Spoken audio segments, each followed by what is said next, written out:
প্রথমে বলে রাখি আমি হচ্ছে গণিতের শিক্ষক। আমার এই চ্যানেলে চাকরির বিভিন্ন অঙ্ক আলোচনা করা হয়েছে, আপনারা দেখবেন। গুরুত্বপূর্ণ একটা বিষয় তুলে ধরব অঙ্কের উপরে। নবম এবং দশম শ্রেণীর জন্য ক্যাটাগরি ওয়াইজ অনুযায়ী কটা ভ্যাকান্সি আছে, কতজনকে ইন্টারভিউতে ডাকতে পারে এবং সেই সঙ্গে 9, 10 এবং একাদশ দ্বাদশ শ্রেণীর কাট অফ কত হতে পারে সেটা আমি আলোচনা করব, বিশেষ করে যারা অঙ্ক পরীক্ষা দিয়েছিল যেটা তাদের জন্য। তবে ভিডিওটা সকলে দেখবে এবং দেখা উচিত যে ম্যাথমেটিক্সে কি হতে চলেছে, কতগুলো সিট আছে। ম্যাথমেটিক্সে টোটাল সিট আছে ওয়েস্ট বেঙ্গলে সব মাধ্যম মিলে টোটাল ভ্যাকান্সি আছে ৩৯২২। ৩৯২২ আর ইন্টারভিউতে কল করবে তার 1.6 গুণ। ইন্টারভিউতে কল করবে ৬২৭৫। আর বাংলা মাধ্যমে ভ্যাকান্সি আছে ৩৪৪৭। বাংলা মাধ্যমে ভ্যাকান্সি আছে ৩৪৪৭ এবং তার 1.6 গুণকে যদি ইন্টারভিউতে ডাকে তাহলে ইন্টারভিউতে কল পাবে ৫৫১৫। আর আদার মাধ্যমে কি ইংলিশ মিডিয়াম হতে পারে, হিন্দি মিডিয়াম হতে পারে, উর্দু মাধ্যম হতে পারে বা নেপালি মাধ্যম হতে পারে। সেই আদার মাধ্যমে 475টা ভ্যাকান্সি আছে, তার 1.6 গুণ মানে 760 জনকে ইন্টারভিউতে কল করবে। এখন আমি আজকে আলোচনা করব বাংলা মাধ্যমে, বিশেষ করে বাংলা মাধ্যমে ক্যাটাগরি ওয়াইজ অনুযায়ী, অর্থাৎ general, SC, ST, OBC, pH ইত্যাদি অনুযায়ী ভ্যাকান্সি কতগুলো আছে এবং কতজনকে ইন্টারভিউতে ডাকতে পারে সেটা আমি আলোচনা করব। এবং সেই সঙ্গে 9, 10 এবং একাদশ দ্বাদশ শ্রেণীর অঙ্কের কাট অফও আমি আলোচনা করব, সবাই শেষ পর্যন্ত দেখবে। বেঙ্গলি মিডিয়ামে ৩৪৪৭টা ভ্যাকান্সি আছে, তার মধ্যে মেল ফিমেল ২৩৪৭টা ভ্যাকান্সি আছে। মেল ফিমেল আছে ২৩৪৭ আর ফিমেল আছে ১১০০। আর অলরেডি সবাই জানেন যে মেল ফিমেল বলতে বিশেষ করে বয়েজ এবং কোয়েড স্কুলে যেসব নিয়োগ হবে সেটাকে বোঝানো হয়েছে, আর ফিমেল বলতে কেবলমাত্র গার্লস স্কুলে নিয়োগ হবে সেটাই বোঝানো হয়েছে। অর্থাৎ ২৩৪৭ আর ১১০০ যোগ করা হয় তাহলে ৩৪৪৭টা ভ্যাকান্সি আছে। এখন এই ৩৪৪৭টা যে ভ্যাকান্সি আছে এটাকে আমরা এখনই তুলে ধরবো মেল ফিমেল এবং ফিমেল আলাদাভাবে কতগুলো ভ্যাকান্সি। প্রথমে জেনারেলের ক্ষেত্রে, এই জেনারেলের ক্ষেত্রে বা আনরিজার্ভের ক্ষেত্রে আগে ছিল ৫৫%, কিন্তু 10% সবাই জানেন ইডব্লিউএস হয়ে গেছে। 10% ইডব্লিউএস হওয়ার ফলে এখানে থাকে 45%। এই 45%-এর মধ্যে 3 ক্যাটাগরি পিএইচ সংরক্ষিত হওয়ার জন্য এখান থেকে আরও 3% মাইনাস হওয়ার ফলে দাঁড়ায় এখন 42%। তাহলে বর্তমানে জেনারেল ভ্যাকান্সি আছে এখানে 42%। এখন আমরা 42% অনুযায়ী আমরা ক্যালকুলেশন করব। মেল ফিমেল ভ্যাকান্সি আছে 2347 আর ফিমেল আছে ১১০০। এর 42% যদি ক্যালকুলেশন করা হয় এটা দাঁড়াবে ৯৮৪, আর এর 42% যদি ক্যালকুলেশন করা হয় এটা দাঁড়াবে ৪৬২। এই দুটো যদি যোগ করা হয় তাহলে অবশেষে আসবে ১৪৪৬। ১৪৪৬টা কিন্তু জেনারেল ভ্যাকান্সি আছে। ১৪৪৬ এখানে কি 2 ক্যাটাগরি মেল ফিমেল এবং ফিমেল, এই 2 ক্যাটাগরি যুক্ত করে পাচ্ছে আমি ১৪৪৬। এর 1.6 গুণকে যদি ইন্টারভিউতে কল করে তাহলে ইন্টারভিউতে কল পাবে ২৩১৪ ইন্টারভিউতে কল পাবে। এবার চলে আসবো আমরা এসটির ক্ষেত্রে। তাহলে আমার টোটাল ভ্যাকান্সি আছে 2347, আর বিশেষ করে মেল ফিমেল, আর এদিকে ভ্যাকান্সি আছে ১১০০। এর 6% ভ্যাকান্সি আছে। 6% যদি হয় এটা দাঁড়াবে ১৪১, আর এটার 6% যদি আমরা গুণ করি ৬৬।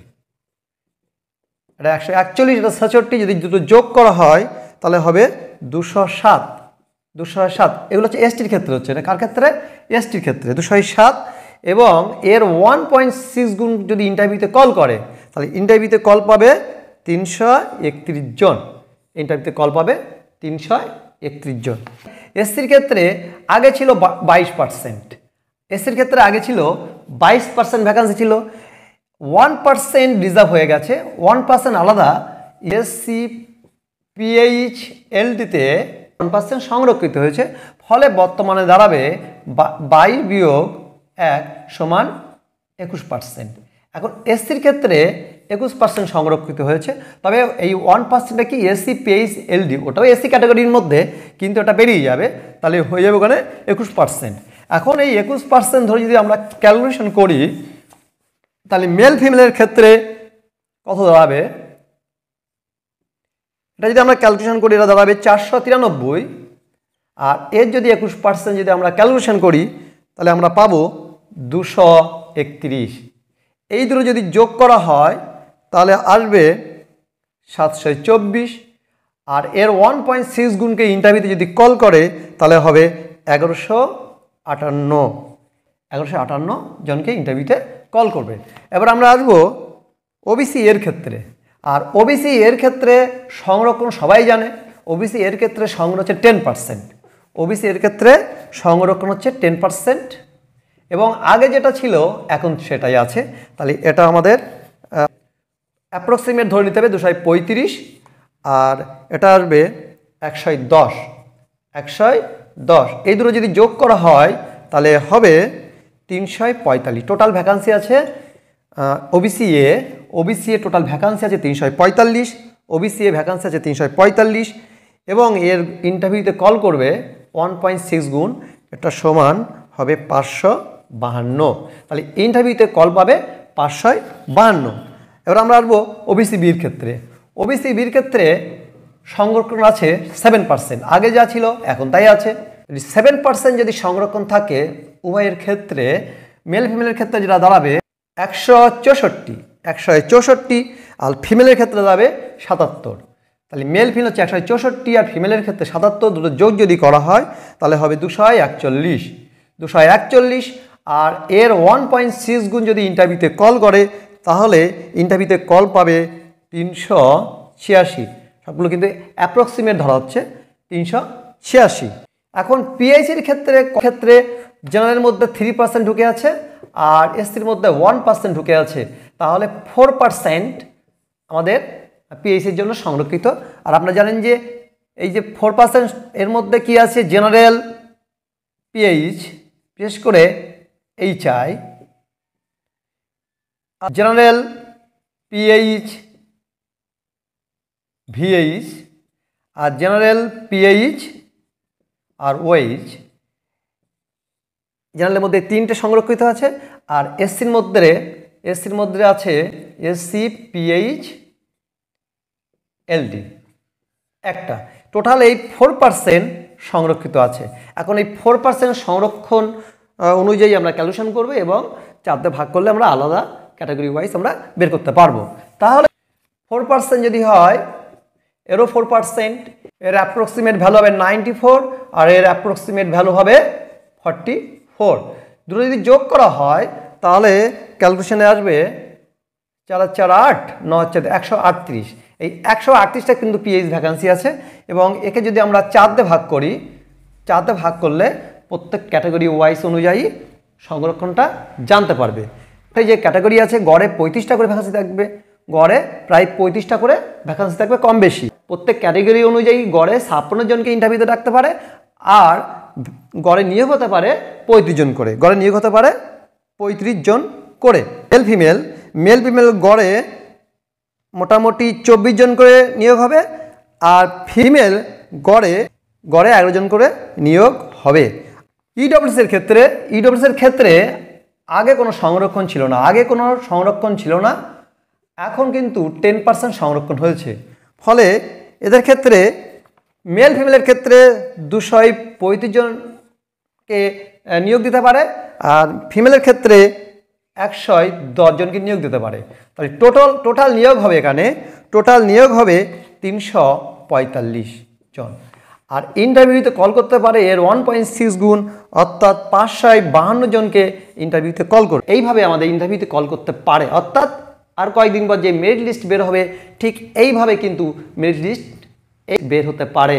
আলোচনা করব কাট অফ কেমন হতে পারে। অলরেডি সবাই আমরা জানি যে গ্র্যাজুয়েশন অথবা পোস্ট গ্র্যাজুয়েশনে 60% বা তার উপরে থাকলে 10 নম্বর, 50% থেকে 60%-এর মধ্যে থাকলে 8 নম্বর, আর 50% নিচে থাকলে 6 নম্বর। এইভাবে ধরে নেব 60 নম্বরের মধ্যে কত পেতে হবে মোটামুটি একটা। আনরিজার্ভের ক্ষেত্রে মোটামুটি 51 পেতে হবে। আনরিজার্ভের ক্ষেত্রে 51 পেতে হবে। ওবিসি এর ক্ষেত্রে 46 পেতে হবে। ওবিসি এর ক্ষেত্রে 46 পেতে হবে। ওবিসি বির ক্ষেত্রে 48 পেতে হবে। 48 পেতে হবে। পিএইচ ক্যাটাগরি, বিশেষ করে পিএইচ ক্যাটাগরি 37। এসসির ক্ষেত্রে পেতে হবে 42, এসসির ক্ষেত্রে 42, এসটির ক্ষেত্রে 39, এসটির ক্ষেত্রে 39, আর ইডব্লিউএসের ক্ষেত্রে 42। 60-এর মধ্যে যদি এইভাবে একটা নম্বর পাওয়া যায় তাহলে মোটামুটি চান্স আছে। সেই সঙ্গে আমাদের একাডেমিক যে নম্বরটা যোগ হবে সেইভাবে যদি ধরা হয়, তখন 70 যদি ধরা হয় তখন কিন্তু আমাদের ফাইনাল কাট অফ ধরতে হবে। ফাইনাল কাট অফ আমাদের 70-এর মধ্যে ধরতে হবে। আমরা জানি যে ইন সার্ভিস 10 নম্বর এগিয়ে থাকবে, 8 থেকে 10 নম্বর এগিয়ে থাকবে। তাহলে আমরা কাট অফটা 70 ধরে নেবো। বিশেষ করে আমি এখানে যেটা আলোচনা করছি যে ফ্রেশাররা সুযোগ পাবে কি না, আমি ধরে নিলাম ইন সার্ভিসটা সুযোগ পাবে, কিন্তু আমি আজকে আলোচনা করছি ফ্রেশাররা সুযোগ পাবে কি না। এখন আনরিজার্ভের ক্ষেত্রে তাহলে 6, 8, 10 এরকম সবাই একাডেমিকে নম্বর পাবে। সেই হিসেবে যদি হয় আমি ধরে নিলাম গড়ে 8 অথবা 10 নম্বর পাবে। সেই ক্ষেত্রে যদি হয় তাহলে আনরিজার্ভের ক্ষেত্রে 59 থেকে 61 হতে চলেছে। 59 থেকে 61 হতে চলেছে। ওবিসি এর ক্ষেত্রে 54 থেকে 56 হতে চলেছে। 54 থেকে 56। ওবিসি বির ক্ষেত্রে 56 থেকে 58 হতে চলেছে। 56 থেকে 58। পিএইচের ক্ষেত্রে 45 থেকে 47। এসসির ক্ষেত্রে 50 থেকে 52। এসটির ক্ষেত্রে 47 থেকে 49। আর ইডব্লিউএসের ক্ষেত্রে 50 থেকে 52। মোটামুটি এরকম যদি কাট অফ থাকে তাহলে কিন্তু সুযোগ পাওয়ার সম্ভাবনা আছে। এটা বলে রাখছি যে যারা এর মধ্যে হয়তো কাট অফ থাকছে না, এর নিচে নামতে পারে, তারা কি ইন্টারভিউ এবং ডেমনস্ট্রেশনের জন্য অবশ্যই প্রস্তুতি নেবে। আর বিভিন্ন জায়গায় বিভিন্ন তথ্য আপনারা শুনতে পাবেন। কেউ বলে থাকবে যে 60-এর মধ্যে আমি 60 পেয়েছি, 60-এর মধ্যে 58 পেয়েছি, 60-এর মধ্যে 59 পেয়েছি। এরকম কিন্তু অনেকে তথ্য শুনতে পাবে, কিন্তু এটা কিন্তু কতটুকু সত্যি না। এই নম্বর শুনে হয়তো হাত গুটিয়ে বসে থাকবে, কিন্তু কখনো হাত গুটিয়ে বসে থাকবে না। নিজের যোগ্যতা কোথায় পরিচয় দেবে? ইন্টারভিউ এবং ডেমনস্ট্রেশনে। এবং ইন্টারভিউ এবং ডেমনস্ট্রেশনটা খুব ভালো করে দিতে হবে। আমার মনে হয় যারা এই ভিডিও দেখছে তারা অবশ্যই সুযোগ পাবে। একাদশ এবং দ্বাদশ শ্রেণীর ক্ষেত্রে কাট অফ সাধারণত হবে এই 70-এর মধ্যে। 70-এর মধ্যে আনরিজার্ভ হয়ে যাবে 59, আনরিজার্ভ হয়ে যাবে 59 প্লাস। ওবিসি এর ক্ষেত্রে 54 প্লাস, ওবিসি এর ক্ষেত্রে 54 প্লাস। ওবিসি বির ক্ষেত্রে 56 প্লাস, ওবিসি বির ক্ষেত্রে 56 প্লাস। পিএইচের ক্ষেত্রে 45 প্লাস, এসসির ক্ষেত্রে 50 প্লাস, এসটির ক্ষেত্রে 47 প্লাস, আর ইডব্লিউএসের ক্ষেত্রে 50 প্লাস। এটা কিন্তু 11, 12 বিশেষ করে একাদশ এবং দ্বাদশ শ্রেণীর ম্যাথের কাট অফ হতে পারে। সকলে ভালো থাকবেন, সুস্থ থাকবেন। আবার আপনাদের সাথে দেখা হবে পরবর্তী ভিডিওতে। ভিডিওটা দেখার জন্য অসংখ্য ধন্যবাদ।